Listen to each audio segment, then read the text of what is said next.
시편 78편은 그 이스라엘 역사를 돌아보면서 교훈을 얻는 내용이기 때문에 역사 이야기를 좀 하겠습니다.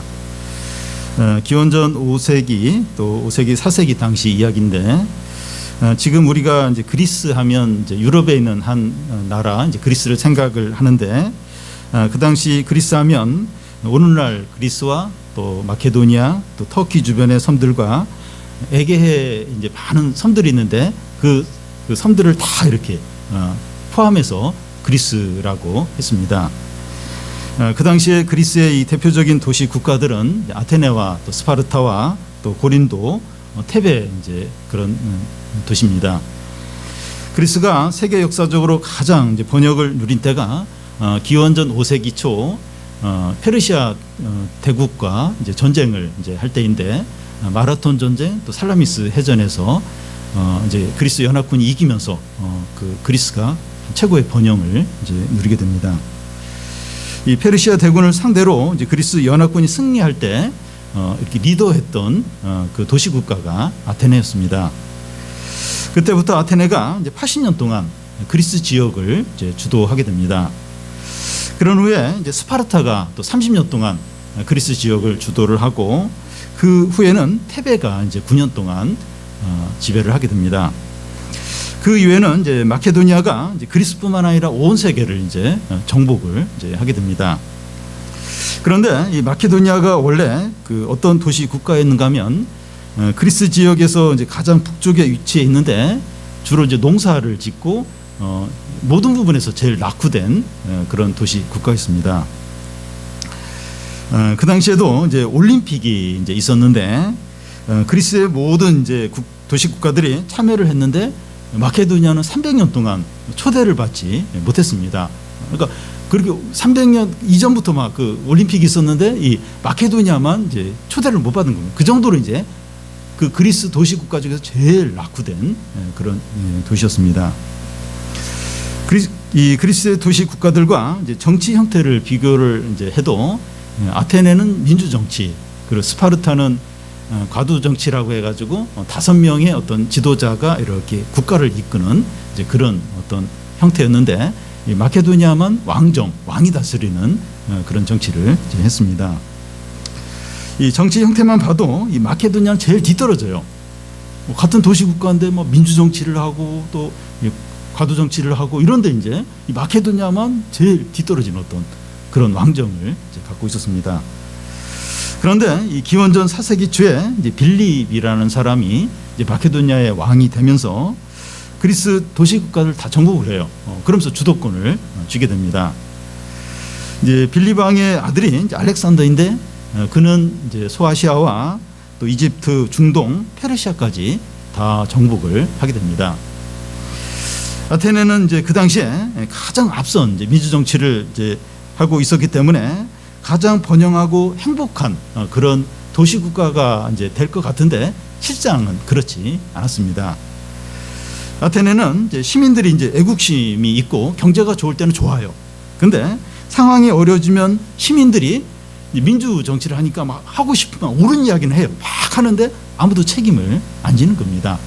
그래서 80년 동안 이렇게 주도권을 갖고 그때 이후부터는 몰락을 하고 다시는 이 아테네가 이제 재기를 이제 못하게 됩니다. 그런데 이제 상대적으로 모든 부분에서 뒤떨어진 이 왕정 정치를 갖고 있던 이 마케도니아는 이 빌립과 이 알렉산더 두 왕 때 그리스 전역과 세계를 정복하는 그런 아주 번성하는 그런 강대국이 이제 됩니다.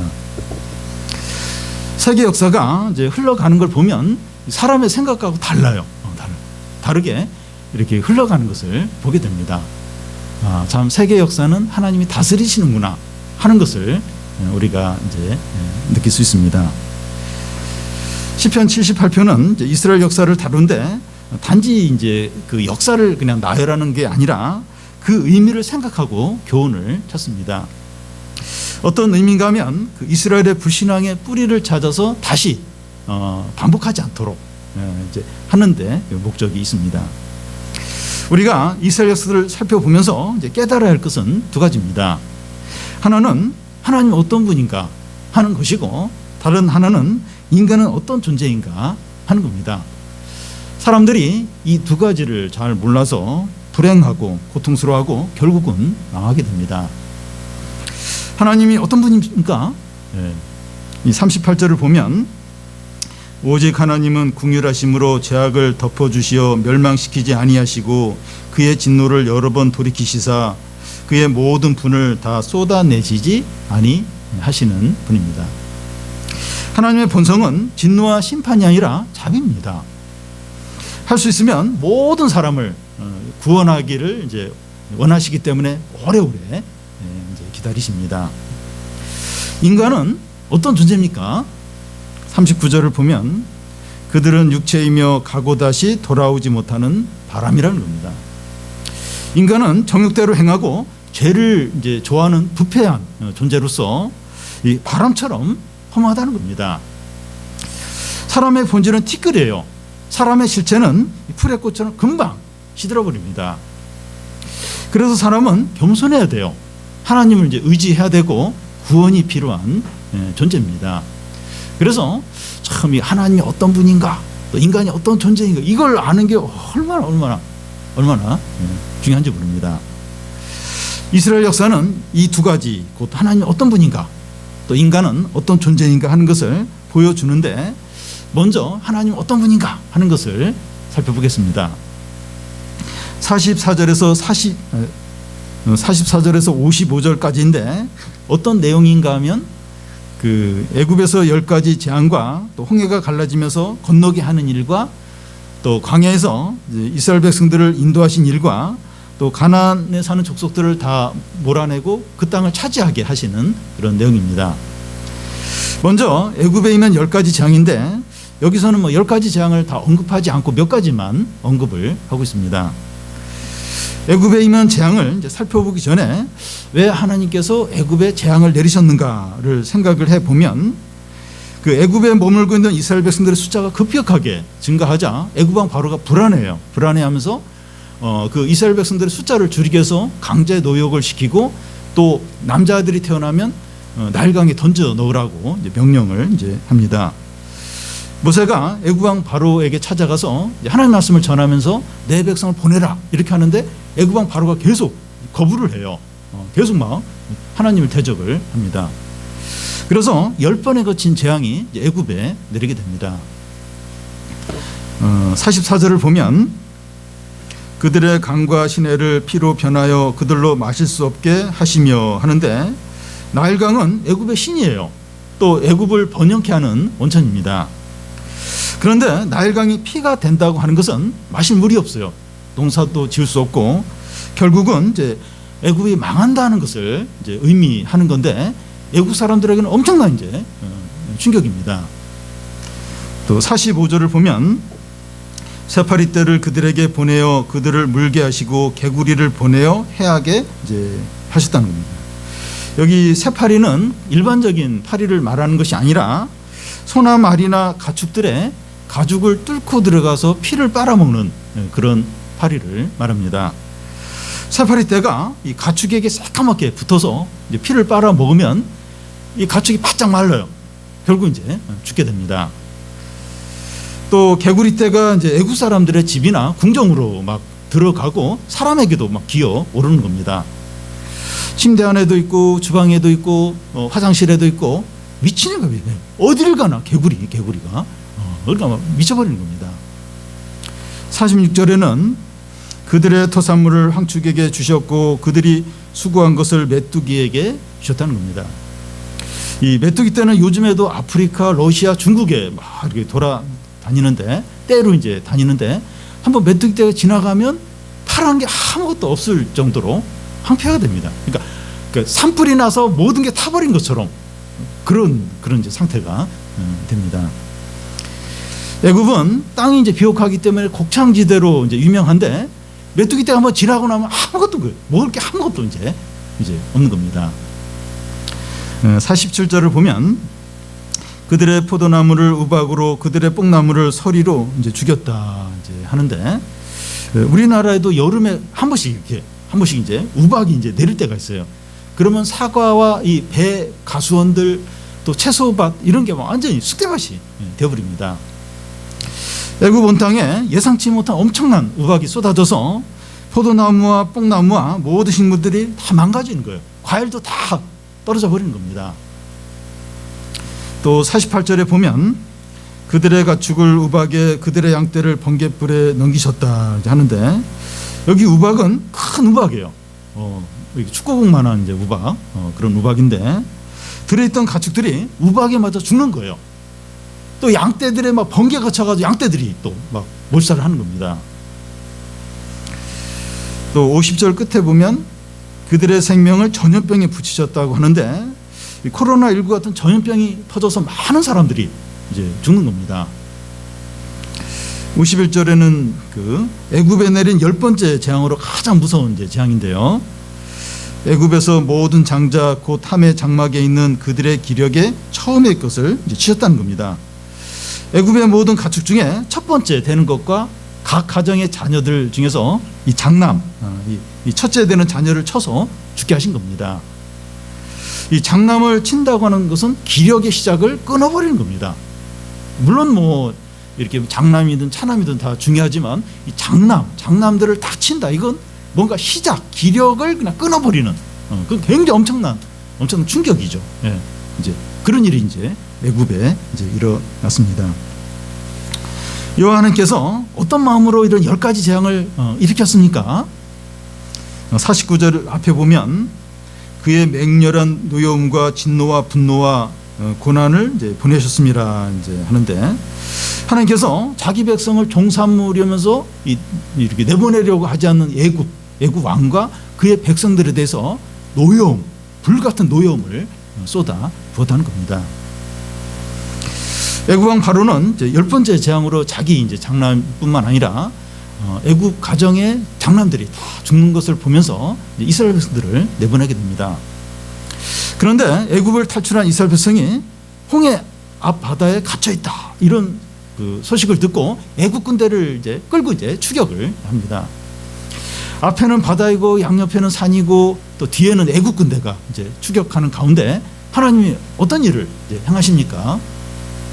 53절을 보면 그들을 안전하게 인도하시니 그들은 두려움이 없었으나 그들의 원수는 바다에 빠졌다는 겁니다.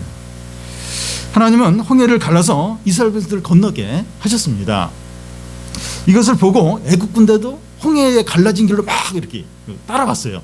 그때 하나님이 바닷물을 다시 합치게 하면서 그 원수들이 바다에 빠져 죽게 했습니다. 그 이후 광야 생활에서 이제 하나님은 이스라엘 백성들을 어떻게 이제 하셨습니까?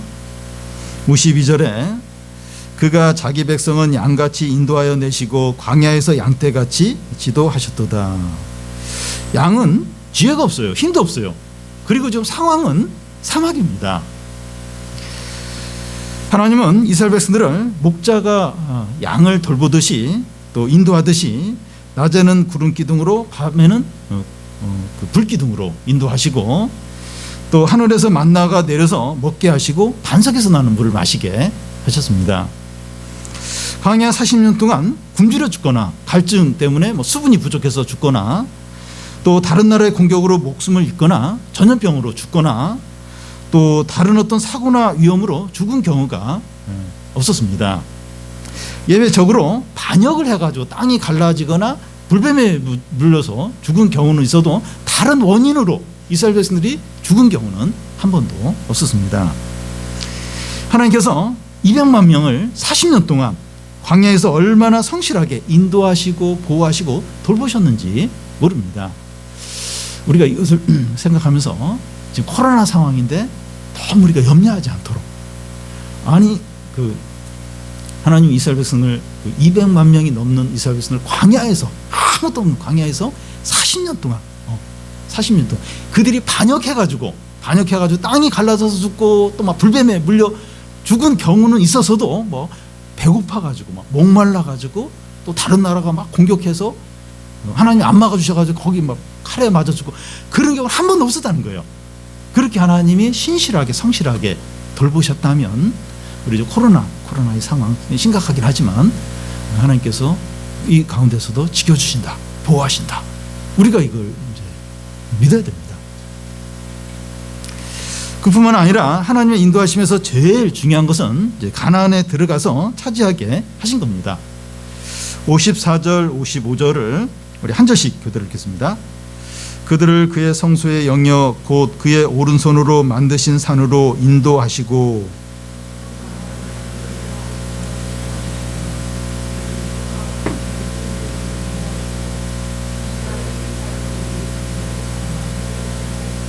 네.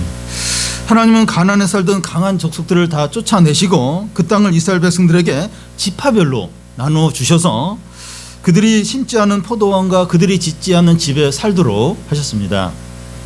그런데 가나안 땅은 이제 54절에 보면 성소의 영역이라고 하는데 거룩한 땅을 의미하고 또 그의 오른손으로 만든 산이라고 하는 것은 시온산을 말합니다.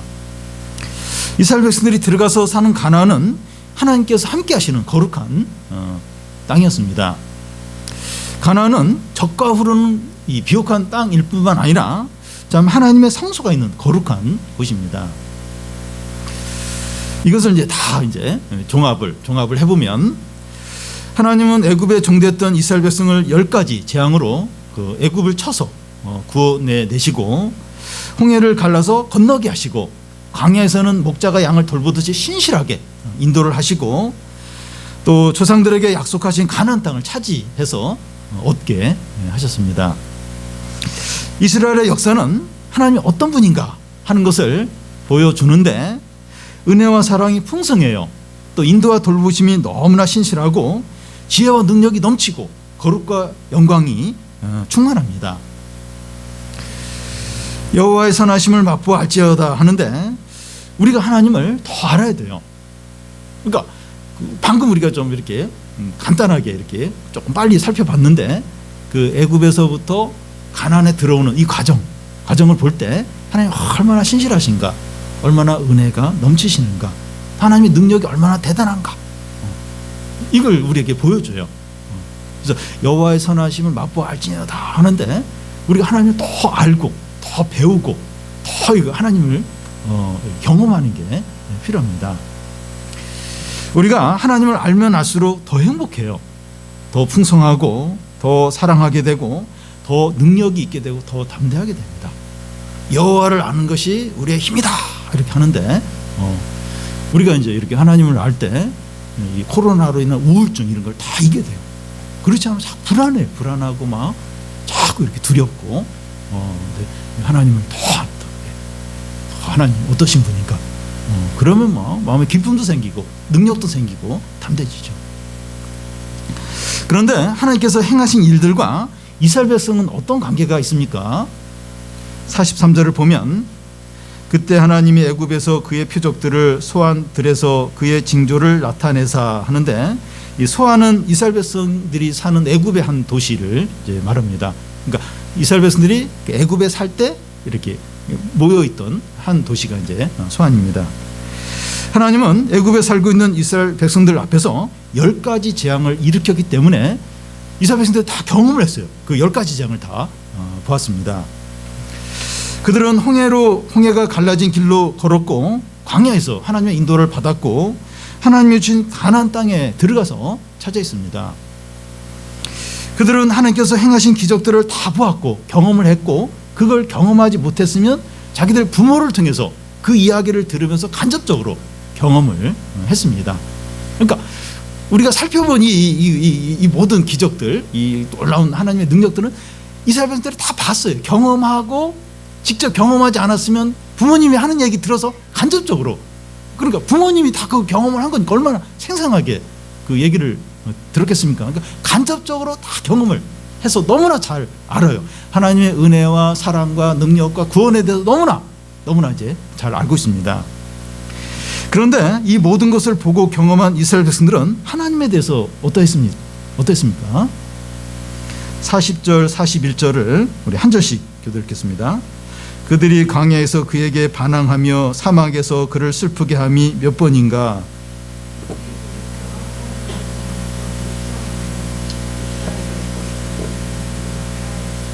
예, 여기 40절에 반항한다고 하는 것은 불평하고 불순종한 것을 말하고 또 41절에 시험한다고 하는 것은 자기의 욕심 때문에 하나님을 의심하고 또 불신하는 것을 말합니다. 자기가 어떤 욕심을 다 이렇게 품고 있으면서 하나님이 이런 방법으로 또 이때까지 이번 달 말까지든지 연말이 될 때까지 그런 식으로 이제 자신이 어떤 욕심을 생각하고 이렇게 그렇게 맞춰주도록 그러면서 하나님을 의심하는 거죠. 믿는 게 아니라 불신을 하는, 이게 이제 하나님을 시험하는 겁니다. 그런데 이스라엘 백성들 입장에서 한번 생각을 해봅시다. 한번 생각을 좀 해보면 이스라엘 백성들은 광야와 이제 사막길을 가야 하니까 한 번씩 불평이 나오고 불순종하고 하나님을 시험할 수 있습니다. 한번 생각해 보시죠. 이게 광야예요. 광야 아무것도 없어요. 이 가운데서 이렇게 하나님 인도를 받는데 불평이 안 나올 수 있겠습니까? 하나님 시험 안 할 수 있어요? 한 번씩 이제 그렇게 할 수 있죠. 이것이 옳은 것은 아니지만 한 번씩 일시적으로 하나님께 불평도 하고 또 하나님도 시험도 하고 그럴 수 있습니다. 우리도 여러 가지 힘든 일들로 광야 생활을 해야 할 때 여러 가지 질병의 문제, 경제적인 어려움 여러 가지 이제 그걸 이제 광야 생활을 이제 이렇게 해야 할 때 불평과 원망이 나오고 의심 가운데 빠질 수 있습니다. 전혀 의심도 안 하고 불평도 안 하고 그럴 수가 없어요. 그래요. 인간이면 아무리 믿음이 좋아도 불평을 합니다. 일시적이나마 이렇게 또 불신에 빠질 수 있습니다. 한두 번씩 일시적으로 그러다가 좀 회복이 되고 회개하고 다시 또 일어나서 이제 걷는 거죠. 그런 걸 이렇게 반복을 이제 하는 거죠. 이런 것은 심각한 문제가 되지 않아요. 이렇게 한두 번씩 이렇게 침체되고 다시 회복하고 또 다시 갖고 이런 건 그렇게 심각한 것이 아닙니다. 근데 문제는 반복이 되고 지속이 되는 게 문제입니다. 40절 중간을 보면 사막에서 그를 슬프게 함이 몇 번인가, 한두 번이 아니라는 겁니다. 습관적으로 그렇게 했다는 겁니다. 41절에 그들이 돌이켜 하나님을 거듭거듭 시험하였으며, 시험을 한두 번 한 게 아니라 반복적으로 했다는 겁니다. 매사에 하나님을 의심하고 불신을 했다는 겁니다. 그러니까 아무리 믿음이 좋아도 한 번씩 이렇게 의심하고 불평하고 그래요. 그렇게. 그리고 또 이렇게 침체에 빠지기도 하고.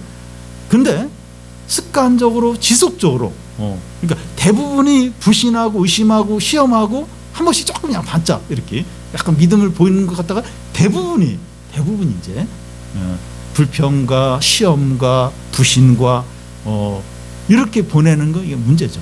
이건 심각한 겁니다.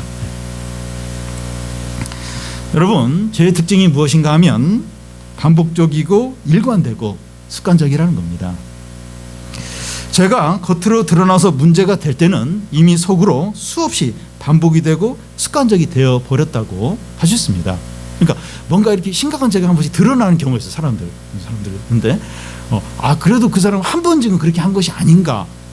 근데 그 죄가 이렇게 확 겉으로 드러나서 다 이렇게 알려질 정도면 한 번의 죄가 아니라 사실은 수없이 그게 속에서 그 마음속에서 반복이 됐고 이제 그게 이제 겉으로 이제 남들이 알 수 있도록 드러난 거죠. 물론 모든 죄가 그런 건 아닐 수 있지만 이 죄가 겉으로 드러나서 이렇게 다 알게 되었다고 하는 것은 딱 한 번, 전혀 그런 어떤 생각이보다 딱 한 번 죄를, 그렇다기보다는 그 속에서 수없이 이렇게 반복이 되고 이루어지고, 근데 그게 이제 한 번 이제 겉으로 이제 드러나고 이렇게 알려진 것으로 이제 봐야 합니다. 그래서 이 자기 죄에 대해서 변명할 수가 없습니다. 절대 죄 용서를 받을 수 없다, 그런 의미가 아니라 그 죄에 대해서, 죄에 대해서 변명을 이제 할 수가 없는 거예요. 그러니까 전혀 그런 생각이 딱 한 번 죄를, 그런 게 아니라 사실 수없이 그 안에서 반복이 되고 수없이 그게 이제 이렇게 드러나는 거기 때문에 사실은 이제 변명을 할 수가 없습니다. 왜냐하면 이미 죄인 줄 알면서도 양심을 속이면서 지속을 했기 때문입니다. 죄를 지속적으로 지었다고 하는 것은 단지 도덕적이고 그런 윤리적인 문제가 아니라 하나님을 지속적으로 불신하고 대적하고 시험하는 일이 전제됩니다.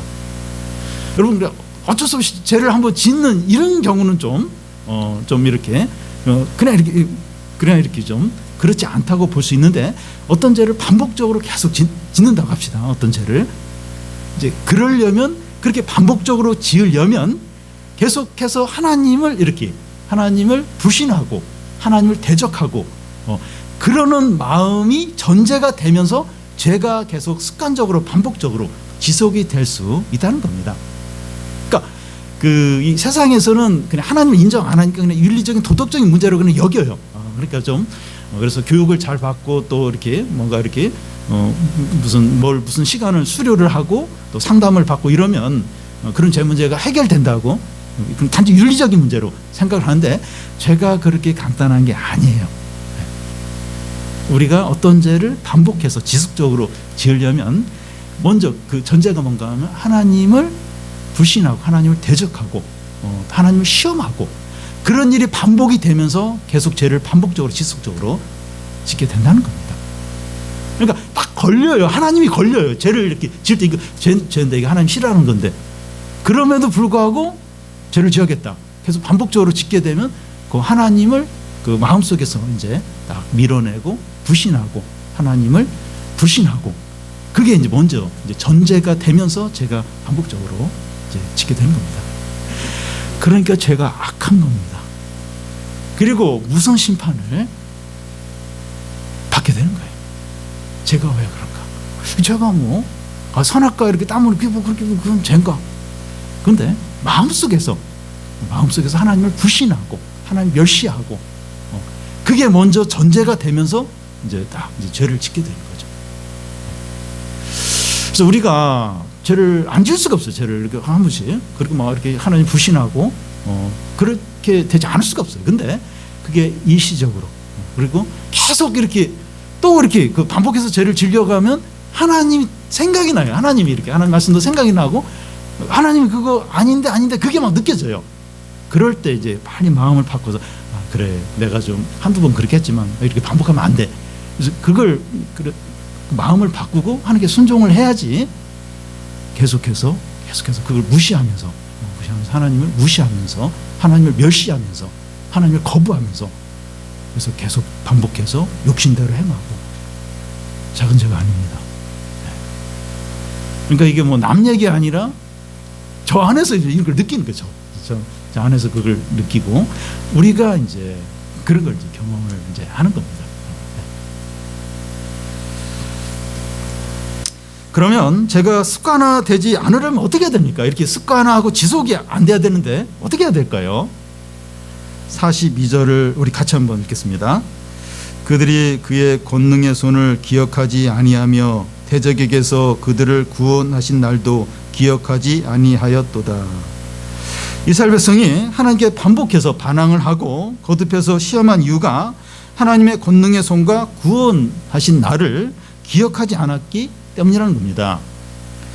여기 기억한다고 하는 것은 기억하는 내용에 영향을 받고 구속을 받는 것을 의미합니다. 반대로 기억하지 않는다고 하는 것은 영향도 받지 않고 구속도 받지 않는 것을 이제 의미합니다. 예를 들어서 자녀들이 친구들과 3박 4일 이제 놀러 간다고 그렇게 할 때 부모는 자녀에게 몇 가지 주의사항을 이제 이야기를 하게 됩니다. 술, 담배 하면 안 되고 이상한 데 가면 안 된다는 말을 이제 이렇게 다 이렇게 이야기를 합니다. 그 자녀가 부모의 말을 기억한다고 하는 것은 부모의 말을 지키거나 또 다 지키지 못하더라도 좀 절제를 하는 거죠. 부모님이 그렇게 하셨으니까 이거 하면 안 되지 이러면서 그렇게 안 하거나 하더라도 조금 하다가 이제 이렇게 좀 중단하는, 이게 이제 부모의 말을 기억을 하는 거죠. 그래서 이 기억한다, 기억하지 못한다고 하는 것은 기억력을 말하는 것이 아니라 존중하느냐, 무시하느냐 하는 겁니다. 그러니까 기억은 해요. 다 알면서도 얼마든지 무시하고 안 지킬 수 있다는 겁니다. 그래서 우리에게 두 가지가 필요합니다.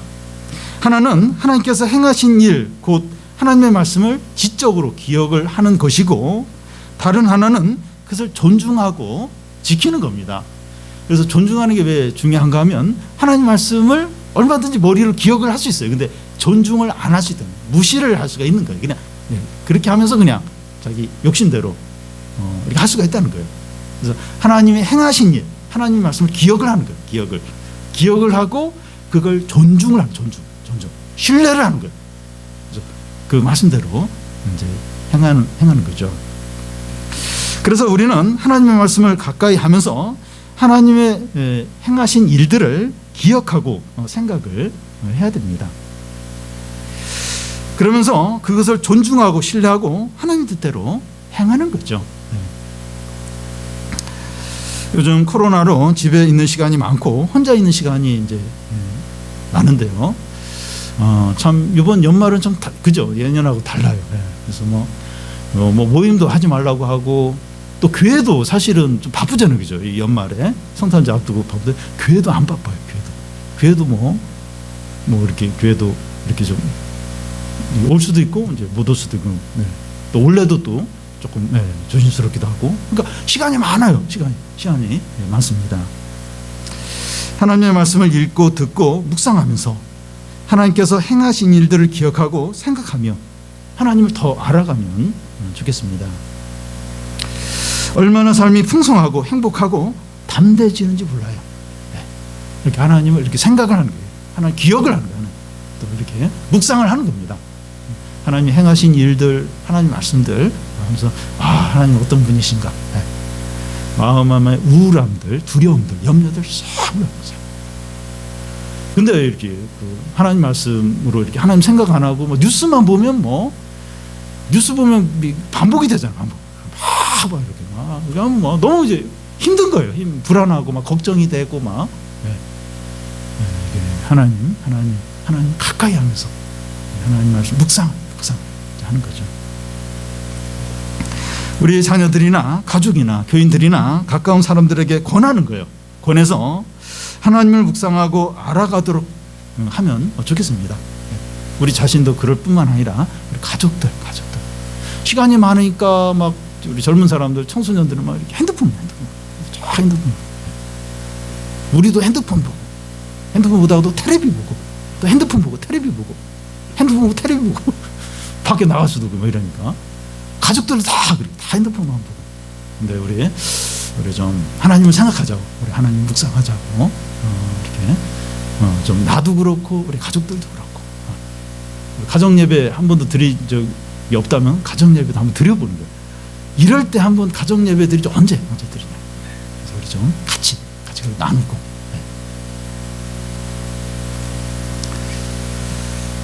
코로나로 참 이렇게 삶이 다 중단이 됐잖아요. 모든 게 다 중단이 됐잖아요.